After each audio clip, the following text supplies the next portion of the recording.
Hello friends, कैसे आप सब। तो डियर, आज का जो टॉपिक है ये हम लोगों का क्लास 7 का चैप्टर 2 है, प्राणियों में पोषण। तो चलिए हम लोग स्टार्ट करते हैं आज का क्लास। तो यहाँ पे हम लोग एनसीईआरटी के एक एक पॉइंट को डिस्कस करेंगे और साथ में हम लोग एमसीक्यू भी करेंगे, जो कि आपका बिहार स्टेट या बीपीएससी के लिए बहुत ही हेल्पफुल होगा। स्टार्ट करते हैं आज का क्लास, ठीक है। तो सबसे पहले देखते हैं हम लोग पोषक तत्व क्या होता है, ठीक है। तो जैसे कि पोषक तत्व जो होती है ना, वो आपका कंपोनेंट होता है जो कि आपका भोजन में उपस्थित होती है। जैसे कि अगर हम लोग बात पर बोले, अगर हम लोग उदाहरण लें, तो जैसे कि प्रोटीन हो गया, विटामिन हो गया, फैट हो गया, मिनरल्स हो गया, ये वो पोषक तत्व है जो कि आपका भोजन में उपस्थित होती है, ठीक है। और इसका उपयोग जो है हम लोग, जैसे कि शरीर का जैसे ही अब हम लोग भोजन करते हैं ना, तो उसका जो होता है उसका उपयोग होता है, जैसे कि शरीर की वृद्धि में होती है या आपका मरम्मत में होती है। अच्छा, मरम्मत मतलब क्या हुआ, तो जैसे कि आपको मान लीजिए कोई चोट लग जाता है या घाव हो जाता है, तो आप देखते होंगे कि धीरे धीरे जो रहता है वो भर जाता है, ठीक है। इसको कहते हैं हम लोग मरम्मत। तो उसके लिए भी जो होती है, इस पोषक तत्व की ज़रूरत होती है, ठीक है। तो अब यहाँ पे देखते हैं हम लोग। देखिए, पाचन होता क्या है। पाचन जो है ना, एक तरह का विधि है जिसमें जो जटिल पदार्थ होता है ना, वो टूटता है, सरल पदार्थ में टूटता है, ठीक है। तो इसी प्रक्रिया को हम लोग क्या कहते हैं, पाचन कहते हैं, ठीक है। तो देखिए, इसमें क्या है कि सरल पदार्थ में आपका परिवर्तित होता है या टूटना विखंडन कहलाता है। तो टूटना क्या कहलाता है, विखंडन कहलाता है, ठीक है। याद रखिएगा, मतलब कॉम्प्लेक्स चीज जो रहता है ना, जब सिंपलर सब्सटेंसेस में टूटता है, तो इसको हम लोग क्या कहते हैं, तो इसको हम लोग क्या कहते हैं, डाइजेशन कहते हैं। और हिंदी में बोले तो इसको हम लोग पाचन कहते हैं। देखिए, खाद्य अंत ग्रहण की विभिन्न विधियाँ, इसमें क्या है ना डियर, कि खाने की ना अलग अलग तरीके होते हैं। जैसे कि अगर हम लोग बात करें, ठीक है, तो चींटी अलग तरीके से खाता है, ठीक है, चील अलग तरीके से खाता है, हम लोग अलग तरीके से खाते हैं, इंसान अलग तरीके से खाता है। जैसे कि बहुत कोई जैसे कि खाने का अलग अलग तरीका में क्या होता है, छीलना होता है, चबाना होता है, काटना होता है, पकड़ना होता है, ठीक है, तथा निगलना होता है, साइपनी होती है, स्पंजी होती है, चूषण होती है। ये सब आपका तरीका है जिस तरीके से हम लोग जो है भोजन को ग्रहण करते हैं। देखिए, एक अद्भुत सत्य है, ठीक है, बहुत ही ये इंटरेस्टिंग है। देखिए, स्टार फिश जिसको हम लोग तारा मछली कहते हैं ना, ये क्या करता है, कैल्शियम कार्बोनेट का कैल्शियम कार्बोनेट के एक कठोर कवच वाला एक जंतु होता है, उसको आहार करता है, ठीक है।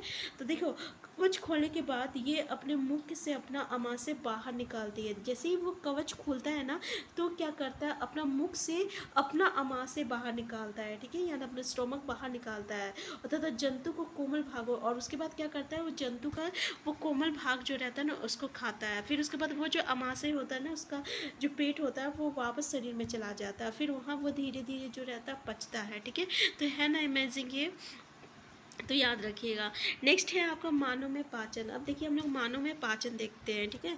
तो क्या होता है डियर, कि जैसे ही हम लोग खाना खाते हैं, तो ये आपका जो खाने वाले नली होता है ना, उससे वो अंदर जाता है, और धीरे धीरे वो जो रहता है अलग अलग आपका मतलब कि भाग में ये जो नली होती है ना, वो बांटा हुआ रहता है, और ये अलग अलग भागों में जाता है। जैसे कि अगर हम लोग बात करें, तो मुँह गुहिका होती है, और ग्रास नली या ग्रशिका होती है, फिर अमाशय होता है, फिर शुद्रांत होता है जिसको हम लोग छोटी आंत कहते हैं, मतलब स्मॉल इंटेस्टाइन। फिर बृहदात होता है, फिर जिसको हम लोग लार्ज इंटेस्टाइन कहते हैं। फिर जो मलाशय से जुड़ी होती है, तथा आपका मलदार अथवा गुद्दा होता है, ठीक है। तो ये जो होती है ना, ये आपका उसका पार्ट होता है, जिसमें कि अलग अलग भोजन जो रहता है अलग अलग जगह जाता है, और फिर अलग अलग तरीके से वहाँ पे भोजन का जो होता है पाचन होता है, ठीक है।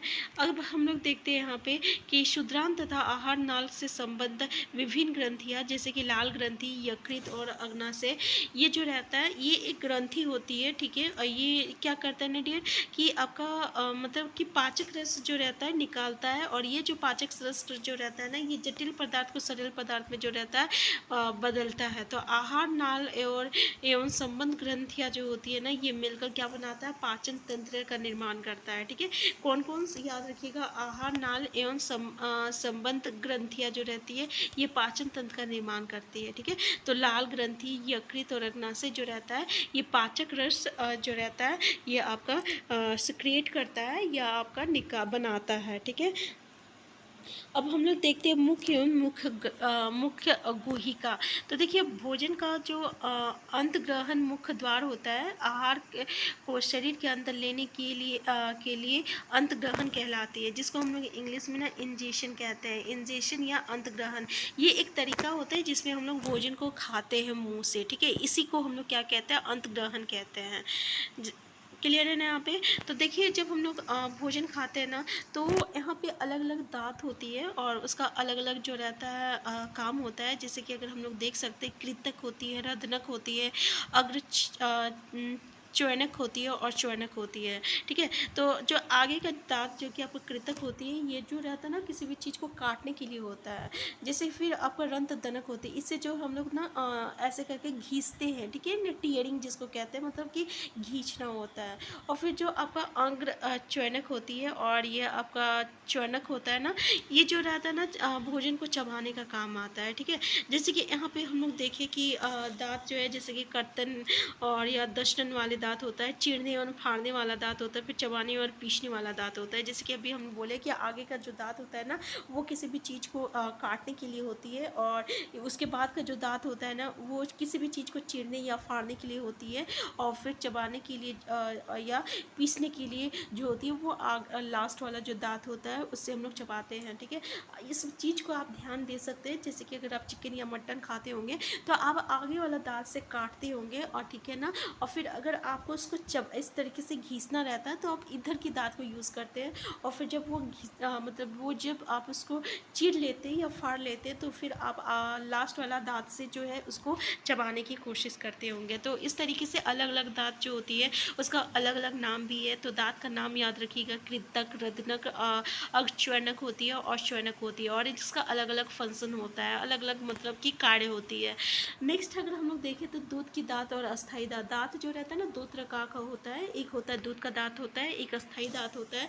तो हम लोग देखेंगे कि दूध का दांत जो रहता है ना, ये आपका 6 से 8 साल के 6 से या 8 साल के आयु में जो रहता है सभी दांत जो रहता है गिर जाता है, और इसको हम लोग दूध का दांत कहते हैं। फिर इसके जगह पे जो होता है दूसरा दांत निकलता है जिसको हम लोग अस्थाई दांत कहते हैं। क्लियर है। और ये अस्थाई दांत जो रहता है ना, ये आपका उम्र भर रहता है, और फिर ये लास्ट में जब झड़ता है या फिर आदमी के मरणोपरांत तक रहता है, ठीक है। ये डिपेंड करता है कि आप अपना दांत का केयर कैसे कर रहे हैं, उसी के तरीके से ये दांत जो रहता है आपके साथ रहता है, या तो उम्र भर या तो उससे पहले ही ये झड़ जाता है, ठीक है। तो यहाँ पे जो है एक एक्सपेरिमेंट किया गया है। जैसे कि अगर हम लोग देखें तो किस तरीके से मतलब कि यहाँ पे एक एक्सपेरिमेंट करेंगे जिसमें कि हम लोग दो ट्यूब लिए हैं। इसमें एक उबला हुआ चावल लेते हैं और एक चबाया हुआ चावल लेते हैं। देखिए चबाया हुआ चावल लेने का कारण क्या होता है, जैसे कि अभी हमने बताया कि यहाँ पे भोजन का जो रहता है ना, वो पाचन जो रहता है जैसे आप लोग मुंह में खाते हैं ना उसी समय स्टार्ट होता है, ठीक है। तो जैसे कि लाड़, जैसे हम लोग मुंह में लाड़ आता है ना, तो ये क्या करता है ना, यहीं से जो रहता है ये लाड़ जो रहता है भोजन को एक साथ में मिलाता है, और वहीं से वो भोजन का जो है पचने का जो क्रिया होता है ना उसको वो प्रारंभ कर देता है, ठीक है।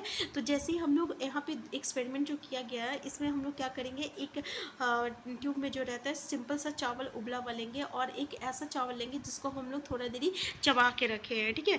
तो ये जब एक्सपेरिमेंट करते हैं तो देखते हैं ये जो चबाया हुआ जो चावल रहता है ना, वो जल्दी जो रहता है आपका पच जाता है। क्यों? क्योंकि उसमें क्या रहता है, तो लाल रस रहता है जो, ठीक है।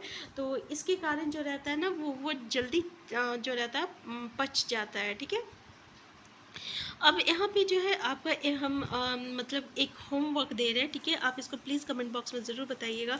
जैसे कि ये आपका जीभ है, और जीभ का ये अलग अलग पार्ट होती है ना, जैसे आगे की पार्ट होती है, ऊपर की पार्ट होती है, और अंदर की पार्ट होती है, फिर किनारे का पार्ट होता है, जैसे, ठीक है। तो ये इसका जो रहता है ना अलग अलग आपका मतलब कि टेस्ट होता है। जैसे कि अगर हम बोले तो आगे कोई पार्ट जो रहता है ना वो आपको कड़वा टेस्ट देता है, कोई मीठा टेस्ट देता है, कोई आपका नमकीन देता है, तो आपको ये बताना है कि जीभ की कौन सी पार्ट जो रहती है वो कौन सा टेस्ट जो रहता है आपको बताता है, ठीक है। तो ये आपका होमवर्क रहेगा और आप हमें कमेंट बॉक्स में ज़रूर करके बताइएगा, और इस पे हम अलग से एक वीडियो बनाएंगे जहाँ पे हम आपको बहुत ही अच्छे तरीके से इस चीज़ को एक्सप्लेन करेंगे, क्योंकि इसमें से क्वेश्चन आता है, ठीक है।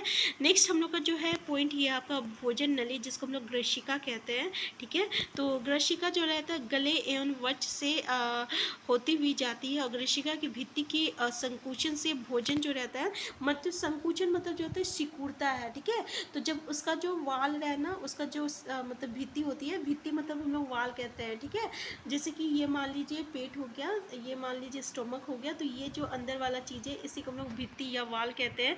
तो ये जब आपका संकुचन मतलब कि संकुचन होता है, मतलब कांटेक्ट होता है, तो भोजन जो रहता है ना धीरे धीरे जो रहता है ये नीचे की ओर जाता है, और फिर संपूर्ण आहार जो रहता है नाल संकुचित होती रहती है, तथा ये गति भोजन को क्या करते हैं नीचे की ओर ढकेलते रहती है, और इस तरीके से वो एक जगह से दूसरी जगह पे आपका जाता है। कभी कभी जो रहता है हमें जो बोलते हैं उल्टी होती है। उल्टी क्यों होती है पता है?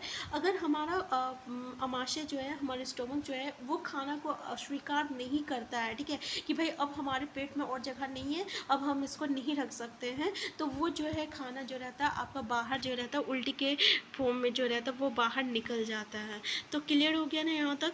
नेक्स्ट पॉइंट जो है ये हम लोगों का है अमाशय। तो चलिए देखते हैं अमाशय क्या होता है। तो अमाशय जो रहती है ना एक तरह का थैलीनुमा स्ट्रक्चर रहता है, ठीक है, और ये चपटा रहता है और किस शेप का रहता है, तो यू की आकृति की होती है, और तथा आहार नाल का, और ये याद रखिएगा ये ना आहार नाल का सबसे बड़ा चौड़ा भाग होता है। तो क्वेश्चन पूछा जा सकता है आपको कि सबसे चौड़ा भाग कौन सा रहता है, आहार नाल का सबसे चौड़ा भाग कौन सा रहता है, तो ये आपका अमाशय होता है, ठीक है। ये एक और देखिए इसमें क्या होती है ना, इधर तो ये ग्रास नली में खाना इसमें एक खुलता है, और दूसरा एंड जो रहता है ना ये आपका शुद्रांत में खुलता है, ठीक है। तो ये आपको याद रखना है कि पहला जो भाग रहता है ये तो आपका ग्रास नली, जिसको हम लोग वहाँ से वो खाना प्राप्त करता है, और दूसरा जो मतलब कि है ना वो आपका शुद्रांत में जाके खुलता है, ठीक है। तो ये पेट में खाना जो है पचने के बाद ही ये कहाँ लेके जाता है, शुद्रांत में लेके जाता है, ठीक है। तो कभी क्या होता है कि आप जल्दी जल्दी खाते हैं, तो खाते समय बात करते हैं तो आपको खांसी उठती है, ठीक है, या हिचकी होती है या घुटन होता है। तो ऐसा इसलिए होता है ना क्योंकि खाने समय खाक कणों की जो रहती है ना वो श्वास नली में चली जाती है। जैसे कि ओशोफेगस हम लोग बोले, यानी एक खाने की नली होती है, एक श्वास की नली होती है, तो दोनों नली साथ में रहती है। तो जब हम लोग खाते हैं ना तो आपका वो नली बंद हो जाती है, लेकिन जब हम लोग अचानक बोलते हैं ये करते हैं तो ना क्या होता है खाते समय कुछ दाना जो रहता है वो श्वास नली में चली जाता है, तो उसके कारण ऐसा होता है। इसलिए हमें खाने के वक्त जो है चुपचाप रहनी चाहिए, और ज़्यादा बिना बोले जो है खाना खाना चाहिए, ठीक है। तो फेफड़ों तक ले जाती है, और ये ग्रशिका के साथ साथ चलती है। तो देखिए ग्रसनी में आयु एवं भोजन मार्ग एक ही होते हैं, फिर भोजन को श्वास नली में प्रवेश करने से किस प्रकार रोका जाता है। भोजन निकलने के समय एक मसाल रचना वाल्व का कार्य करती है, जो श्वास नली को ढक लेती है तथा भोजन को ग्रसनी में भेज देता है। देखिए बहुत ही इंपॉर्टेंट बात है, तो इस चीज़ को ध्यान में रखिएगा कि ग्रसनी में आयु, सॉरी थोड़ा मिस्टेक हो गया, वायु, हम I am really sorry for that, थोड़ा सा प्रोनाउंसिएशन मिस्टेक हो गया, वायु, ठीक है, हम इसको आयु बोल दिए थे, उसके लिए I am sorry for that. तो आपकी जो होती है ना यहाँ पे जैसे कि दो नाली होती है, तो उसमें वायु एक नाली में और भोजन मार्ग जो रहते हैं ये एक ही होता है, लेकिन ऐसा क्या होता है कि हम लोग जब भोजन करते हैं तो वो उस नाली में नहीं जाता है, वो इसलिए ऐसा होता है ना, क्या होता है कि उसमें एक श्वास नली में भोजन प्रवेश पड़ने से किस प्रकार रोका जाता है। तो देखिए जब भोजन हम लोग निकलते हैं तो एक मसाल रचना, जिसको हम लोग वो बाल्ब का कार्य करती है, जो कि श्वास नली को जो रहती है ढक देती है, इसलिए भोजन जो रहता है ना भोजन को ग्रसनी में वो भेज देता है, ठीक है। और अगर संयोगवश भोजन के कण जो रहती है अगर वो श्वास नाली में प्रवेश कर जाती है तो हमें क्या होती है, घुटन होती है और हिचकी आती है और खांसी भी उठती है, ठीक है। तो इस बात का ध्यान दीजिएगा। अब देखिए अमाशय का जो आंतरिक स्तर जिसको हम लोग स्लेस्मेल, वो क्या करती है ना कि आपको स्लेस्मेल, हाइड्रोक्लोरिक हाइड्रोक्लोरिक एसिड और पाचक रस जो रहती है वो निकालती है। और ये जो श्लेष्मल होती है ना, ये अमाशय के आंतरिक स्तर को सुरक्षा प्रदान करती है। यानी मतलब कि अमाशय जो पेट है ना, जो स्टोमक है, पेट है, उसके अंदर का जो वाल रहते हैं ना, भित्ति होती है, उसको वो जो करता है, उसको वो सुरक्षा प्रदान करता है। और इसके साथ साथ ये जो आपका हाइड्रोक्लोरिक एसिड है ना, ये भोजन के समय जो जीवाणु हम लोग के अंदर चली जाती है तो उसको वो नष्ट करता है और अंदर जो है भोजन के माध्यम को वो अम्लीय बनाता है। ठीक है, जब वो अम्लीय बनाता है मतलब एसिड बनाता है, और जब वो खाना को एसिडिक बनाता है ना, तो पाचक रस जो रहती है ना उस पर क्रिया करती है, मतलब उस पर वो कार्य करती है और उसको वो जो जटिल रस जो जटिल को जो है वो सरल पदार्थ में फिर वो तोड़ती है। क्लियर है ना, मतलब कि जब वो एसिडिक बनाता है तभी उसमें जो है आपका पाचन रस उस पर कार्य करती है और जटिल पदार्थ को जो है वो सरल पदार्थ में वो मतलब तोड़ता है। क्लियर है यहाँ तक। तो हम इससे आगे जो है डियर नेक्स्ट क्लास में डिस्कस करेंगे, क्योंकि एक ही क्लास में ये पॉसिबल नहीं है कि सारा चीज़ एक ही क्लास में डिस्कस किया जाए। और साथ में जो है हम लोग MCQ भी डिस्कस करेंगे। तो हम फिर मिलते हैं नेक्स्ट क्लास में। चैनल में नए सबसे पहले चैनल को सब्सक्राइब कर लीजिएगा। वीडियो हेल्पफुल होगा तो प्लीज़ लाइक शेयर करना मत भूलिएगा। और आपका अगर कोई भी क्वेरीज होगा तो कमेंट बॉक्स में ज़रूर बताइएगा। हम फिर मिलते हैं नेक्स्ट क्लास में। तब तक लेके आप स्वस्थ रहिए, खुश रहिए, अपना ख्याल रखिए। Thank you.